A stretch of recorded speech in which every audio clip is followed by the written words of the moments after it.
Ngazi TV. Bon, ceux qui sont là pour scroller et juste regarder des chorégraphies à 2 balles, vous pouvez zapper directement. Ceux qui sont là pour s'éveiller, apprendre des choses, dialoguer, discuter, débattre de sujets importants ou marquants de notre société, vous êtes au bon endroit. Bon, de quoi on parle aujourd'hui? On parle de l'affaire Pélico. Oui, Amazon, vous avez tous entendu parler de ça dans les médias français actuellement. Ça fait la une de l'actualité.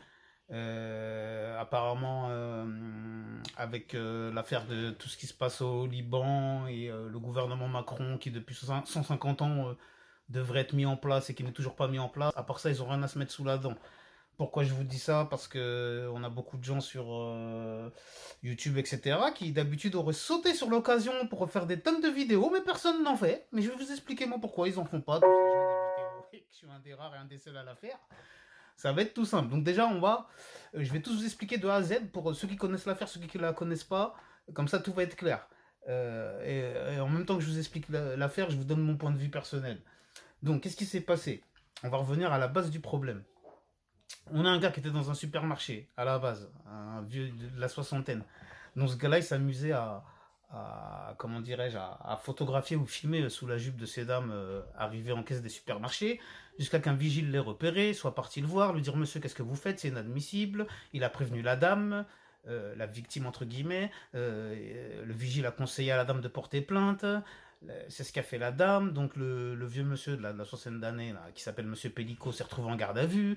En garde à vue, ils ont fait des recherches poussées, ils ont fait une perquisition chez lui, ils ont, comment dirais-je, remarqué qu'il était un peu pervers, le monsieur. Hein, bon, après, c'est sûr que lorsqu'on fait des choses comme ça, on peut être que pervers, mais bon, c'est pas grave. Donc ils sont partis chez lui, ils ont fait une perquisition, ils ont trouvé des éléments un peu troublants, marquants, accablants sur sa femme qui était en train de copuler avec des inconnus, à peu près oui, 80 personnes différentes. On a 50 personnes qui sont en plein procès actuellement et on a une trentaine de personnes qui sont passées entre les mailles du filet. Donc, après avoir perquisitionné chez ce monsieur, ils sont aperçus donc que ce monsieur filmait sa femme en train de copuler avec d'autres personnes. Ils aperçoivent que la femme n'a pas l'air d'être consciente de ce qu'elle fait ou de ce qu'elle subit. Donc après avoir interrogé la femme, ils s'aperçoivent que bah, elle n'était absolument pas consentante. Et en fin de compte, c'était un type qui voulait faire de l'échangisme forcé entre guillemets, ou je sais pas comment on peut appeler ça, puisque il proposait à des gens de venir copuler voilà, avec sa femme, hein. Tout en sachant que c'était un couple quand même qui était marié depuis 73. Il faut que je vous donne tous les éléments, que vous en ayez un maximum de tout ce que j'ai pu emmagasiner comme information. En prenant son ADN, ils se sont aperçus qu'il y avait une fille en 1999, je crois, qui avait porté plainte contre X pour tentative de viol. Ensuite, il a une deuxième affaire derrière lui, c'est une affaire de 1980, pareil, où il y a eu où il y a eu viol et meurtre, je crois même, ça a été jusque-là. Bon, en tout cas, il a deux affaires graves criminelles aussi après, est-ce qu'il y aura prescription ou pas? Est-ce qu'ils auront assez d'éléments pour l'inculper, l'incarcérer, etc. Je n'en sais rien. Là, vu de toute façon, vu ce qu'il a fait avec sa femme, je pense que logiquement, il est censé ne pas être prêt de sortir de prison. Donc là, sur les 50 prévenus, ce qui m'étonne, c'est que je sais pas s'il y en a qui ont fait de la préventive ou s'ils étaient tous libres en attendant. Je sais pas si à la fin du procès, ces personnes-là vont s'en sortir libres. Mais, euh, mais ça me fait bien rire et ça me fait bien sourire, moi. Parce que, bon, la défense des uns et des autres, c'est quoi? C'est oui, non, nous n'étions pas au courant, nous ne savions absolument pas que cette dame n'était pas consentante. Mais bon, il y a évidemment des témoignages et des avis contradictoires parce que eux-mêmes disent que Monsieur Pellico leur conseillait ou les obligeait avant de commencer à copuler avec sa femme à se laver les mains à l'eau chaude afin qu'elle ne soit pas réveillée par les mains froides des différentes personnes qui pourraient la toucher avant de passer à l'acte. Donc déjà, c'était un peu... Enfin, voilà, c'était pour dire que vous ne pouviez pas ne pas être conscient que la femme n'était pas consentante. Bon, après, ils ont passé ça sur le fait que lui avait dit, mais non, mais c'est un fantasme de ma femme, elle aime que ça se passe comme ça, de faire semblant qu'elle est endormie ou je ne sais quoi. Bon, bref, à mon avis, une fois arrivé sur place, les gars, ils en avaient rien à foutre, et puis ils ont fait ce qu'ils avaient à faire, et puis Et voilà, ils ont fait comme si de rien n'était, en espérant que ça passe, sauf que c'est pas passé, et que la plupart ils se sont fait péter. Bon après c'est malheureux parce qu'il y en a beaucoup, en plus la plupart c'était des pères, je vois c'était des pères de famille.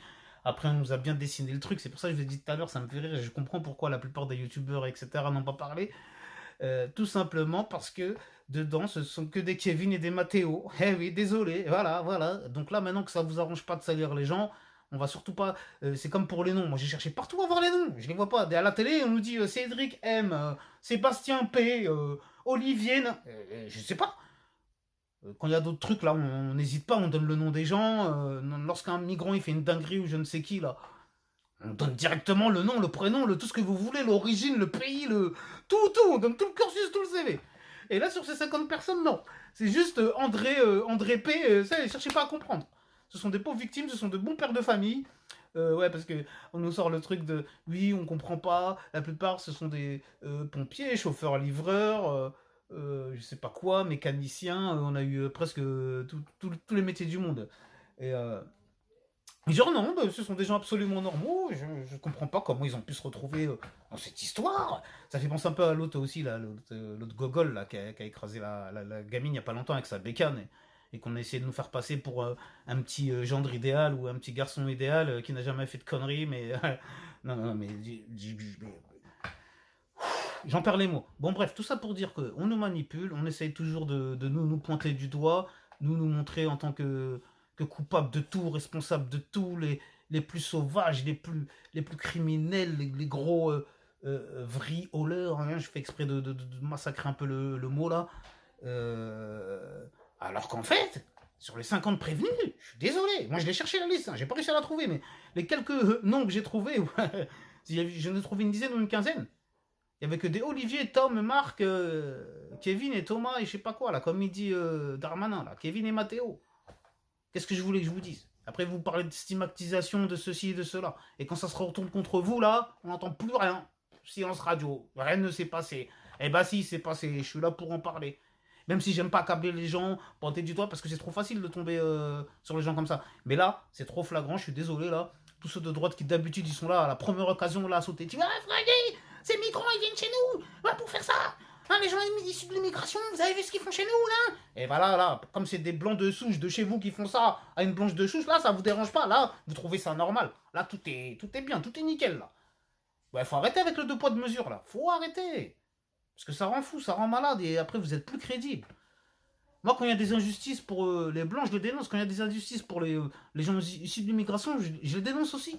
Je suis pas là à choisir mon camp. Juste quand ça va arranger mes affaires ou arranger ma communauté, parler de... Non, moi je parle de tous les sujets. On peut pas être d'accord sur tout. Mais voilà, mais faut arrêter de toujours essayer d'accabler les mêmes. Hein. Et on se regarde dans la glace avant de parler des autres. Parce que vous aussi, dans votre communauté de blancs de souche, là, regardez toutes les dingueries que vous êtes capable de faire. Hein. Et là, il n'y a personne pour vous recadrer et vous remettre à votre place. Et moi, heureusement que je suis là un minimum pour le faire. Donc voilà. Donc je sais qu'il y en a beaucoup qui seront énervés, fâchés, contrariés, je sais pas quoi, peut-être par rapport à mes propos, machin. Alors que je dis rien de méchant, moi. Je dis juste le fin fond de ma pensée. Et je dis juste ce qu'on dit tous entre nous. Et ce que je vous dis à vous, de toute façon, je le dis même à un blanc que je pourrais côtoyer tous les jours, je vous dirais la même chose. Pour moi, il n'y a aucun problème. Hein. Après, moi, je suis le premier à discuter avec des blancs qui me disent, oh, je sais pas quoi, comme on voit les Émouriens et tout, là, oh, dans les prisons, hein, c'est rempli que de vous, hein, c'est rempli que de vous. Ouais, c'est rempli que de nous, mais c'est normal. C'est normal parce que tout est fait pour. Tout est fait pour que ce soit rempli que de nous. Mais vous inquiétez pas que vous dites que c'est rempli que de nous, mais il y a des prisons en France où il n'y a que des blancs de souche. Hein. Et justement pour ce genre d'affaires pellico, ils y sont dedans, la plupart. Hein. Voire pire, hein, de meurtre, de machin, d'assassiner sa compagne, leur gosse, leur truc, leur si. Renseignez-vous, vous verrez. Hein, si, tous les jours, on a des faits divers comme ça. Là. Et c'est pas pour ça qu'on est là tous les jours à vous dire que vous êtes tous des pointeurs, des ci, des ça, des machins, des ceci et des cela. Donc voilà, à bon entendeur, la vidéo va se terminer, on est bientôt à la fin, n'oubliez pas de vous abonner en masse, de partager en masse, j'avais encore une tonne de choses à dire, mais la vidéo sinon elle sera trop longue sur TikTok ou même sur YouTube. Ceux qui sont sur TikTok, n'hésitez pas à vite aller sur YouTube vous abonner, ceux qui sont sur YouTube, n'hésitez pas à aller vite sur TikTok vous abonner, le nom de la chaîne c'est pareil, c'est Ngazi TV, encore une fois merci de m'avoir suivi, prenez bien soin de vous et de vos proches, que Dieu vous protège, amen, amin, chanam, pas de à bientôt, restez tous authentiques, Ngazi TV, la chaîne du futur, la chaîne où il faut être, à bientôt. Et puis voilà, t'es d'accord, t'es pas d'accord, je sais pas, dis-moi en commentaire, on verra.